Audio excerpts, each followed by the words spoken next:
இப்போ அழகும் ஆடம்பரமும் இருந்த 1000 பேர் கூட ஆசையா பழவாங்க. அன்பா இருந்தா பழகிற 10 பேர் கூட உண்மையா இருக்கும். நம்ம அவங்கள மாதிரி ஆகணும் இவங்கள மாதிரி ஆகணும் அப்படின்லாம் ஆசைப்படாதீங்க. அதுக்குதான் அவங்களே இருக்கிறாங்களே.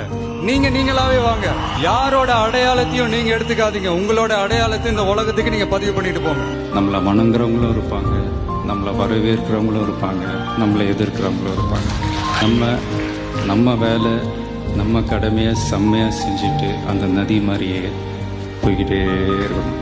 ஜெயிக்கணும்ன்ற வெறி இருக்கிற எல்லாருக்குள்ளேயும் ஒரு போட்டியாளர் இருக்கணும். அந்த போட்டியாளர் நீங்களா தான் இருக்கணும். நீங்க தான் எதிரி, நீங்க தான் போட்டி, நீங்க அடுத்தவங்களெல்லாம் அந்த மாதிரி பார்க்கணும்னு அவசியமே இல்லை. அப்போ உங்க உயரம் என்னன்னு உங்களுக்கே தெரியாம போயிடும். Compete with yourself, only that will make you better. நாம ஒரு செயல் செஞ்சா அது நமக்கு நல்லது நடந்தா சந்தோஷம்தான். ஆனா அதே செயல் நம்மளை சுத்தி இருக்கிறவங்களுக்கும் நல்லது நடந்தா அதான் சரியானதும் கூட. கிடைச்ச வண்டியில ஏறி நினைச்ச இடத்துக்கு போக முடியாதுங்க. நமக்கான ட்ரெயின் வரணும்னா நாம கொஞ்ச நேரம் பிளாட்ஃபார்ம்ல நின்று தான் ஆகணும். என்ன நண்பா?